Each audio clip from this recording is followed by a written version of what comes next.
Let's take a look now at something that is important to change on your template is your Fave icon. Now, if we right click on the page properties of the master here, we can see here that we have the code to link to Bootstrap, that's for the icons, but we also have this piece of code here which brings in the iPhone icon, which means that when somebody adds the website to the home page of their tablet or phone device, a nice icon image comes up. Now that's code that we've put in ourselves, but Muse does support favicon images, and that is can be seen here in the layout tab of the page properties, and we want to modify this. The reason we want to do that is if we open up a browser here, I'm just going to open up a new browser. Let's go through to museGrid and go through to the div template here. We can see that that little Fave icon shows up here, and that's a really good way of just keeping, making a consistent design. Now we put Fave icons with all of our templates, so you would want to modify this to be your own. It just needs to be a square PNG, so 150 by 150, 300 by 300, doesn't really matter. Muse will convert it into the correct format. So first of all, we'd want to ditch this one, so we'd want to hit delete. And to make sure that that is removed, if we right click on the page properties, we can see that that is now gone from the page as well.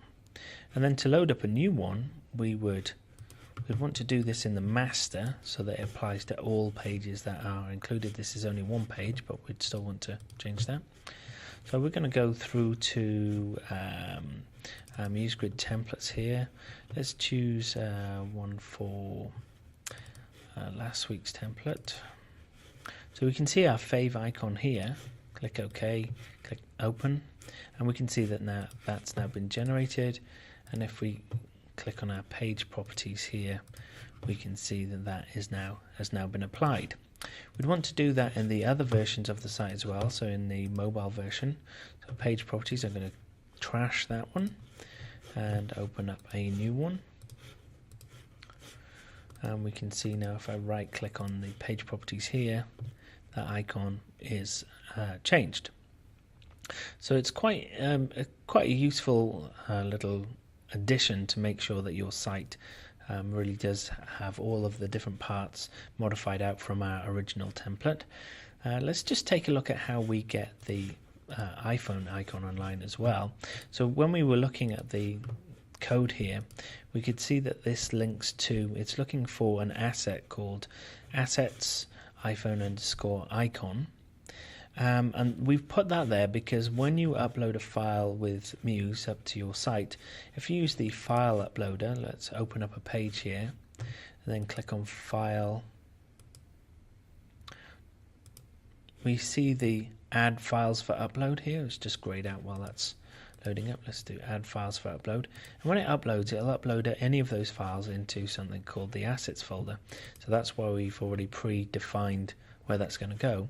So I'm going to go to, let's go back to this Sublime template here, and we can see we've got the iPhone icon. It's already been renamed, and we'll click OK. And then in our assets, if we take a look at what we're looking for, is anywhere where it's saying it's going to upload something. So here we go. The little arrow to the right that points that it's uploading is going to upload both of those items. Well, we'd only want it to upload one of those. So let's just remove those and add that again. So File, Add Files for Upload. We can see that the iPhone icon there is there now. So once we hit upload or publish, then that icon will go up with the site, will be in the assets folder, and the code that we showed you on the page properties there will make sure that it links correctly when somebody adds it to their tablet or phone device. So it's very straightforward to do that, but it's something that I have noticed on lots of sites built with museGrid templates that they haven't modified those out. You don't have to, of course, but I think it would be better for your projects if you do use your own favicons and iPhone icons to just give them that finishing touch. Thanks for watching.